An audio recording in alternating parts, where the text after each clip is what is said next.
All right, so what you're watching is a full week of training on my new programming, which I haven't really updated you guys on just yet. I will do that this video, but I would like to say for the past 6 months, I have been working with Bryce Lewis at The Strength Athlete. I will do a video overview of my time with them. For those of you that don't want to wait for the video, I will say that it was very enjoyable. I highly recommend them if you're looking for paid coaching services. And I say paid coaching services because one of the reasons I decided to stop was not because I wasn't seeing progress or I wasn't happy. It was just I didn't want to pay anymore. Because I'm cheap. That's it. There's nothing else to it. So what you're watching is my own training program now, which is a modified version of Campbell PRS, which is a free program that I put out last year.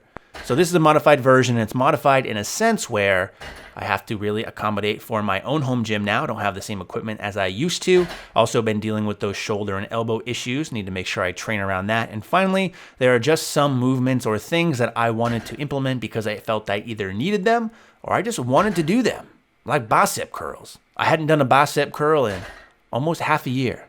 They atrophied to almost nothing, as you guys could probably tell. So time to get them big and bulky. CT Fletcher, big and bulky. Now, I'm not sure why CT Fletcher was the first name to pop into my head when I started talking about big biceps, but if he can command the muscle to grow and it happens, me throwing in a couple sets of curls for good measure probably won't hurt much.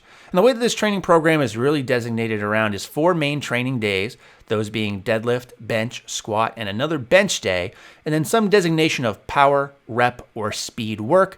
And those name designations are really based around the amount of volume and intensity in those sessions. So for example, a power day would be low volume, high intensity. And on the flip side, a rep day would be high volume, low intensity, and then a speed day for me is actually going to be low volume and low intensity. And there's been a lot of questions about speed work and is it beneficial or not. I kind of look at this as an active recovery type day, meaning I can still get in there and get some of the movements down. I have found them to be extremely helpful for myself, which is why when I made my own training program for me, I decided to go ahead and throw speed work in there because I wanted to. And if you don't like that, then I've got great news for you.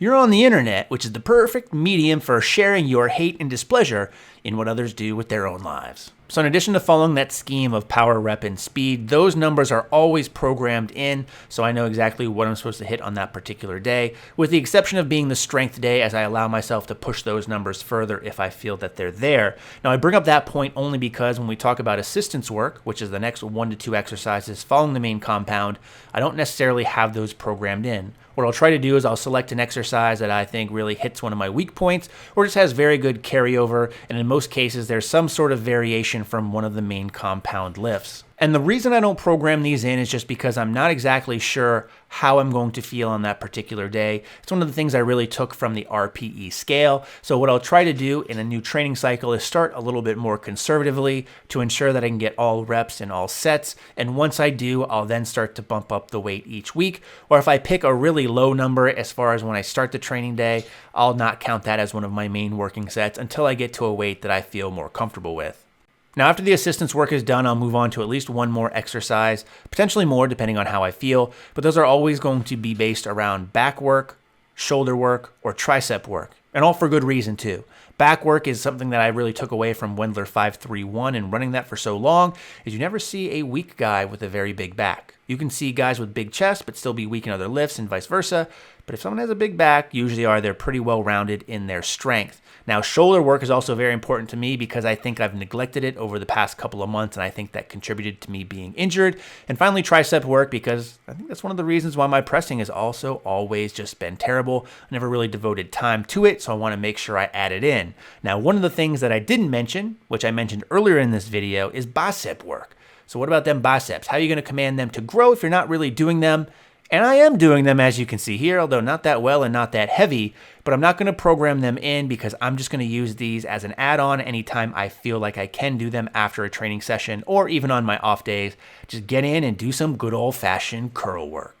Now, some of these assistance movements and fluff movements are going to be really subject to change depending on how I feel that particular session. And as I kind of feel this out, I'll probably modify it some. So like, for instance, it probably doesn't make sense to do a power deadlift day followed by block pulls, which you typically try to overload yourself on. That might be something that would be better off doing a little bit lower intensity for the assistance work. So I'm going to take some time to really balance all this out over the course of the next couple of months.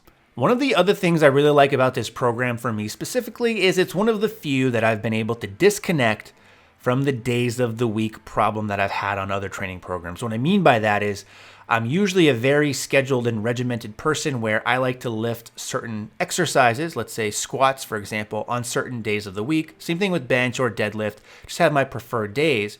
The problem with that for me in the past has been that if I miss a day of training, it then screws up the whole rest of my week. I feel like I'm off kilter, and it leads to a lot of extra anxiety and stress that, as dumb as it may sound, really starts to affect me mentally. And I'm a very mental person, if you haven't noticed that already. So with this program, one of the things I really tried to instill in myself is that the days don't matter so much. So you'll see stuff labeled as day 1, day 2, day 3, day 4, but those could literally happen on any particular given day of the week.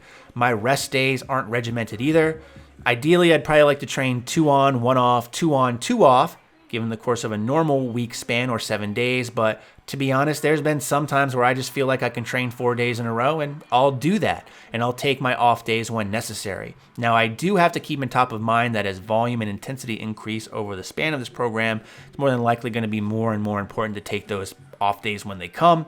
So I will do that, but I don't want to limit myself, because if I feel good and I feel like I can train, I'm going to train. And this has been a huge boost for me, not only mentally because I don't have that anxiety or stress about missing a particular workout anymore, but it also allows me to do a lot more things during my social week if I want to. So in the past, it might have been tough for me to do to certain engagements only because I might have had a very heavy squat session scheduled, and I'd feel bad about missing it because I knew what it would do to the rest of my week. In this case, I'll just push it off to another day, and I try to prioritize the things that I want to do when I want to do them. So perhaps the biggest change that's happened to this program over all its iterations is around day number 4. Originally, this was supposed to be an overhead press day, which was going to follow the same schemes as the power, rep, speed as everything else was. So 4 training days with each day having its own lift focus. However, what I quickly realized is I needed another bench day. I needed more frequency. And I found that doing overhead press first on this day was taking away from my bench work. So what I then did is switch things around to prioritize bench on this day, followed by overhead press. And my bench was really doing well. But when I moved home and made this own gym in my basement, I quickly realized I was too tall and the ceilings were too short to do overhead press. So I started doing seated military press, and it was around this time that my shoulder really started to bother me. It's just not a conducive environment to do this, and it really caused a lot of pain. So I did away with overhead press completely. So right now, this is purely just a bench and accessory day. I try to emulate what I did earlier in the week for bench, so just double it up. Because this particular session had bench as a strength day, and on my strength days, I allow myself to push the numbers a bit. I wanted to see how a heavier bench felt, as I took about 4 to 5 weeks off of benching completely, and this is just my second week benching again. So although the weight isn't where it should be based off my previous work, it does feel good to start working some numbers back up, but I have a long way to go to catch back up where I was pre-injury. And one of the ways I plan to go about doing this is actually by not focusing too much on a lot of the cues that I've been trying to reinforce over the course of the past year.